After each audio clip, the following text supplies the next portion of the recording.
அனைவருக்கும் வணக்கம். நான் தமிழரசி பாலமுருகன். இந்த பதிவில் நம்ம பார்க்க போகிறது நாளைய தினம் 7/6/2026 ஞாயிற்றுக்கிழமை சப்தமி திதி.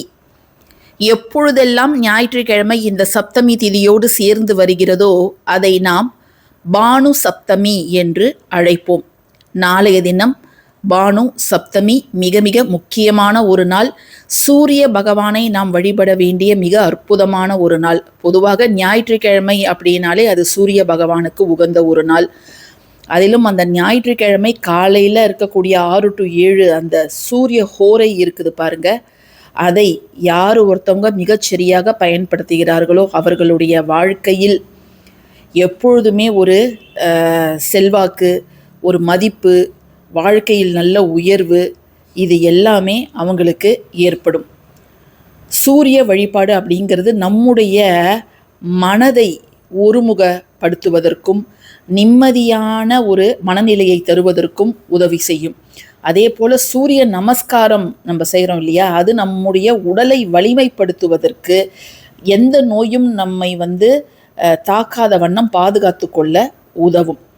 இந்த பானு சப்தமி வருஷத்தில் நாளைக்கு மட்டும்தானா அப்படின்னு சிலருக்கு சந்தேகம் எழலாம். அப்படி இல்லைங்க, இந்த வருடம் 6 நாட்கள் பானு சப்தமி வருது. அதாவது ஞாயிற்றுக்கிழமையும் சப்தமி திதியும் சேர்ந்து வருது. ஜனவரி மாதத்தில் ஒரு நாள் வந்தது, பிப்ரவரியில் ஒரு நாள் வந்தது, இப்போ ஜூன் மாதத்தில் வருது. ஜூன் மாதத்துலேயே இன்னொரு நாளும் வருது.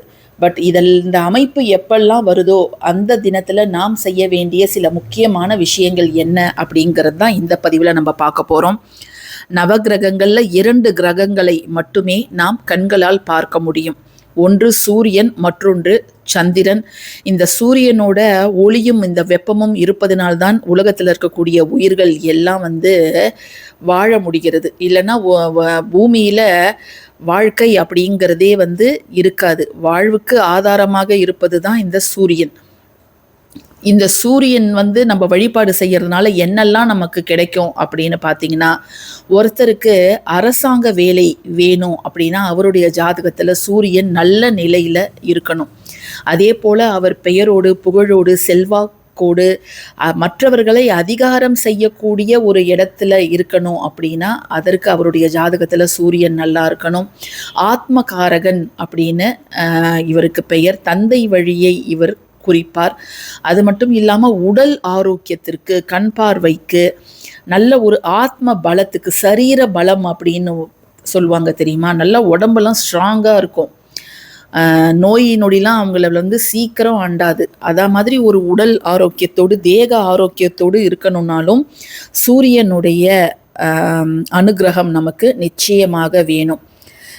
சூரியனுக்கு பொதுவாகவே ஒவ்வொரு ஞாயிற்றுக்கிழமையும் அந்த 6 to 7 கிழக்கு முகம் நோக்கி நம்ம வீட்டுக்கு வெளியில் கோதுமை தீப வழிபாடு அப்படிங்கிறது செய்யலாம். யாருக்கெல்லாம் கவர்மெண்ட் வேலை வேணும் அப்படின்னு ஆசைப்படுறாங்களோ நாளைய தினத்தை எக்காரணத்தை கொண்டும் தவற விடாதீங்க. அதை மாதிரி பதவி உயர்வு வேணும், அரசாங்க வேலையில் இருக்கிறேன், எனக்கு பதவி உயர்வு வேணும், சம்பள உயர்வு வேணும் அப்படின்னு நினைக்கிறவங்க நாளைய தினத்தை தவற விடாதீங்க. பல முறை நான் அரசாங்க பணிக்கான தேர்வு எழுதிட்டு இருக்கிறேன், ஆனால் எனக்கு அது கிடைக்க மாட்டேங்குது, ஒவ்வொரு முறையும் அது தவறி போகின்றது, இந்த முறை எனக்கு அந்த கவர்மெண்ட் ஜாப் வேணும் அப்படிங்கிறவங்களும் நாளைய தினத்தை தவற விடாதீங்க. நீங்கள் மட்டும் பார்த்து பயனடையாமல் உங்களுக்கு உரியவர்களுக்கும் இந்த பதிவை நீங்கள் தயவு செஞ்சு ஷேர் பண்ணுங்கள். ஏன்னா நாளைக்கு அவ்வளவு முக்கியமான ஒரு நாள். இவர்கள் எல்லாம் நாளைக்கு காலையிலே நீங்கள் குளிச்சிடணும். அதாவது 6 to 7 நம்ம இந்த வழிபாடை செய்ய போகிறோம். அதற்கு முன்பே நீங்கள் தலை குளிப்பது அப்படிங்கிறது நல்லது. ஆண்களாக இருந்தாலும் சரி, பெண்களாக இருந்தாலும் சரி. பெண்களாக இருந்தீங்கன்னா 5 நாட்கள் தீட்டு முடிஞ்சிடுச்சுன்னா நீங்கள் தலை குளிச்சுட்டு இதை நீங்கள் தாராளமாக செய்யலாம். சரிங்களா? நாளைக்கு காலையில் என்ன செய்யணும் அப்படின்னு கேட்டிங்கன்னா, சூரிய பகவான் உங்கள் அந்த கிழக்கு முகமாக நின்றுக்கணும். வீட்டுக்கு வெளியில், உங்கள் வீட்டுக்கு வெளியில் கார் பார்க்கிங்லேயோ, மொட்டை மாடியிலையோ, இல்லை கொல்லைப்புறத்துலேயோ, இல்லை பால்கனிலையோ எங்கேயாவது நீங்கள் நின்று கொள்ளணும். சிவப்பு நிற ஆடையை அணிந்து கொள்வது அப்படிங்கிறது நல்லது. சில பேர் இருக்கிற இடத்துல சூரியன் தெரியும், சில பேர் இருக்கிற இடத்துல தெரியாது. சூரியனை நீங்கள் பார்த்தாலும் சரி அல்லது பார்க்காவிட்டாலும் சரி, நீங்கள் கிழக்கு முகம் நோக்கி தான் நிற்கணுங்க. அது மாதிரி சிவப்பு நிற ஆடைகளை அணிவது அப்படிங்கிறது நல்லது. நீங்கள் செய்ய வேண்டியதெல்லாம் ஒரு சொம்பு தான் எடுத்துக்கணும்.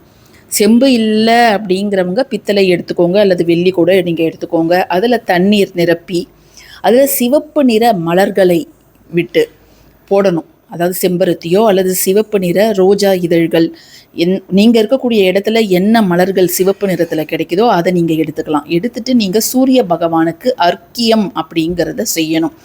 அது என்னங்க அர்க்கியம் அப்படின்னு கேட்டிங்கன்னா, தண்ணீரை அவருக்கு சமர்ப்பணம், அதாவது கீழே விடணும். சூரியனை பார்த்து நின்றுக்கிட்டு அந்த தண்ணீரை நம்ம கீழே விடணும். நாம் விடக்கூடிய அந்த தண்ணீர் கீழே கொட்டுது பாருங்க, அந்த தண்ணீரில் வந்து சூரியனோட ரேகை, அந்த ஒளி கீற்று, ஒளி கற்றை அப்படின்னு சொல்லுவாங்கல்ல, அந்த ஒளி கீற்று வந்து படணும். அதை தான் அர்க்கியம் அப்படின்னு அழைப்பாங்க. ஸோ அது வந்து நீங்கள் சூரியன் இல்லைங்க, நாங்கள் இருக்கக்கூடிய இடத்துல மேகமூட்டமாக இருக்குதுன்னா கூட நீங்கள் கிழக்கு முகமாக நின்று சூரியனை மனதில் நினைத்து அந்த தண்ணீரை கீழே கொட்டிடலாம். தண்ணீரை கீழே கொட்டுனா அது வந்து தரையிலையோ அல்லது மண்ணுலேயோ விழுந்து அது அப்படியே போயிடலாம். நீங்கள் கீழெல்லாம் பாத்திரம் வைக்கணும்லாம் அவசியம் கிடையாது. இதை தான் வந்து அர்க்கியம் அப்படின்னு சொல்லுவாங்க. சில பேர் இன்னும் அதில் எள் கலப்பாங்க, அரிசி கலப்பாங்க, அதுக்கப்புறம் வெல்லம் சிறு துளி வந்து கலப்பாங்க. நீங்கள் வெறும் தண்ணீர் மட்டும் அர்க்கியம் பண்ணிங்கன்னா போதும். சிவப்பு நிற மலர்கள் இருந்தால் பாருங்கள், இல்லைனா வெறும் தண்ணீர் மட்டும் போதும்.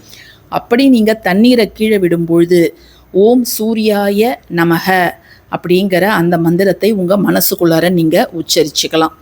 ஓம் சூர்யாய நமக, ஓம் சூர்யாய நமக, ஓம் சூர்யாய நமக அப்படிங்கிறத சொல்லிக்கிட்டே நீங்கள் அந்த தண்ணீரை அர்க்கியம் பண்ணலாம். அதே போல் செஞ்சுட்டு நீங்கள் சூரிய நமஸ்காரம் உங்களுக்கு தெரியும் அப்படின்னா சூரிய நமஸ்காரமும் செய்யலாம். அப்படி வந்து என்கிட்ட சொம்புலாம் இல்லைங்க, என்னால் அர்க்கியம்லாம் விட முடியாது அப்படிங்கிறவங்க ஜஸ்ட்டு உங்கள் வீட்டு நிலைவாசலுக்கு வெளியில், உங்கள் நிலைவாசல் எந்த திசையை நோக்கி இருந்தாலும் பரவாயில்ல, நீங்கள் கிழக்கு முகமாக ஒரு தீபம் ஏற்றி வையுங்க. கீழே கோதுமை தானியங்களை பயன்படுத்தி அதற்கு மேலே ஒரு விளக்கு ஒன்று ஏற்றுங்க. விளக்கில் இருக்கக்கூடிய எண்ணெயெல்லாம் கசிந்து கோதுமைக்கு வரக்கூடாது. ஸோ அதே மாதிரி கீழே ஒரு அகல், காலியான அகல் வச்சு அதற்கு மேலே இன்னொரு அகல் வைத்து நீங்கள் கோதுமை தீபம் வந்து ஏற்றலாம். அது வந்து 6 to 7 இல்லை ஒரு 8 மணி வரைக்கும் உங்கள் நிலைவாசலில் எரியட்டும். மறுநாள் வந்து நீங்கள் அந்த கோதுமையை பறவைகளுக்கு உணவாக வச்சிடலாம். நாளைய தினம் நீங்கள் கோதுமையை ஏழை எளியவர்களுக்கு தானம் செய்வது அப்படி கூட நீங்கள் செய்யலாம். ரொம்ப ரொம்ப நன்மைகளை அது நமக்கு பெற்று தருங்க. இதை தவிர்த்து நம்ம சூரிய காயத்ரி மந்திரமும் உச்சரிக்கலாங்க. ஓம் அஸ்வத்வஜாய வித்மஹே பாசஸ்தாய தீமஹி தன்னோ சூரிய பிரசோதயாத்.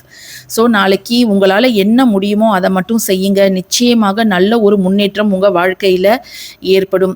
இந்த பதிவு உங்களுக்கு பயனுள்ள பதிவாக இருக்கும்னு நான் நினைக்கிறேன். பயனுள்ள பதிவாக இருந்துச்சுன்னா கட்டாயமாக லைக் பண்ணுங்கள், ஷேர் பண்ணுங்கள், நம்ம சேனலுக்கு சப்ஸ்கிரைப் பண்ணுங்கள். யாரெல்லாம் நம்ம சேனல் மெம்பர்ஸாக ஜாயின் பண்ணணும்னு நினைக்கிறீங்களோ தாராளமாக ஜாயின் பண்ணிக்கலாங்க.